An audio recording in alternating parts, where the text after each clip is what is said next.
Hello दोस्तों, आज की कहानी का नाम है भूत वाले घर का राज।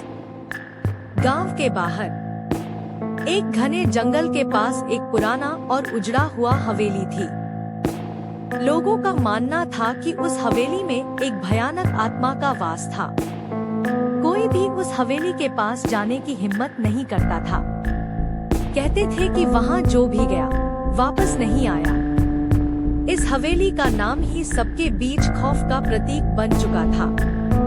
रवि और उसके कुछ दोस्त जो शहर से गांव घूमने आए थे, उस हवेली के बारे में सुनकर काफी उत्साहित हो गए। रवि को भूत प्रेत की कहानियों में बहुत दिलचस्पी थी और उसने तय किया कि वह इस हवेली के रहस्य को जरूर सुलझाएगा। उसके दोस्तों ने उसे मना किया, पर रवि ने उनकी एक न सुनी और रात को अकेले ही हवेली की तरफ निकल पड़ा। रात का अंधेरा घना हो चुका था और हवेली की खिड़कियों से आती हल्की हल्की रोशनी और रहस्यमयी आवाजें रवि को और ज्यादा डरावनी लग रही थी। जैसे ही उसने दरवाजा खोला, उसे एक ठंडी हवा का झोंका महसूस हुआ और अंदर का दृश्य देखकर वह सन्न रह गया। हर ओर धूल और जालों से ढकी दीवारें थी और फर्श पर खून के धब्बे पड़े थे। रवि ने साहस जुटाकर अंदर कदम रखा और एक एक कमरे को छानने लगा। तभी उसने एक अजीब सी आवाज सुनी, जैसे कोई बड़बड़ा रहा हो। वह आवाज धीरे धीरे उसके पास आती जा रही थी। रवि डर से कांप उठा, पर उसने अपने आप को संभाला और उस आवाज के पीछे चलने लगा।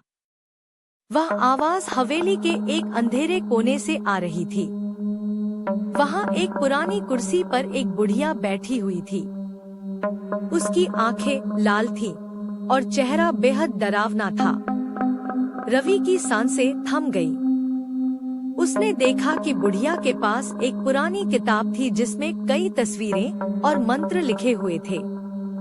रवि ने धीमे से पूछा, आप कौन हैं? बुढ़िया ने उसकी ओर बिना देखे ही धीमी ठंडी आवाज में कहा, तुम यहाँ नहीं आना चाहिए था। जिसने भी इस घर का रहस्य जानना चाहा, वो वापस नहीं गया। इतना सुनते ही रवि का चेहरा पीला पड़ गया। उसे लगा कि अब वह कभी भी इस हवेली से बाहर नहीं जा पाएगा। बुढ़िया ने अपनी किताब खोली और कुछ अजीब शब्द बुदबुदाने लगी। उसी पल हवेली की सारी खिड़कियां और दरवाजे खुद ब खुद बंद हो गए। कमरे की दीवारों से खून रिसने लगा और दीवारों पर अजीब आकृतियां उभरने लगी। रवि ने बाहर भागने की कोशिश की, लेकिन वह जैसे ही दरवाजे के पास पहुंचा, दरवाजा अपने आप बंद हो गया। उसने खिड़की तोड़ने की कोशिश की, पर खिड़कियां मानो लोहे की बनी हो, कुछ भी असर नहीं हो रहा था। तभी अचानक उसे किसी ने पीछे से पकड़ा और वो जोर से चिल्लाया। जब अगली सुबह हुई तो गांव वालों को हवेली के पास रवि के कपड़े मिले, लेकिन उसका कोई निशान नहीं था।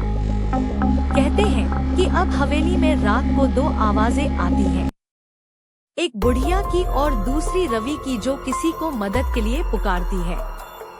और अब गांव वाले हवेली के पास भी जाने से डरते हैं।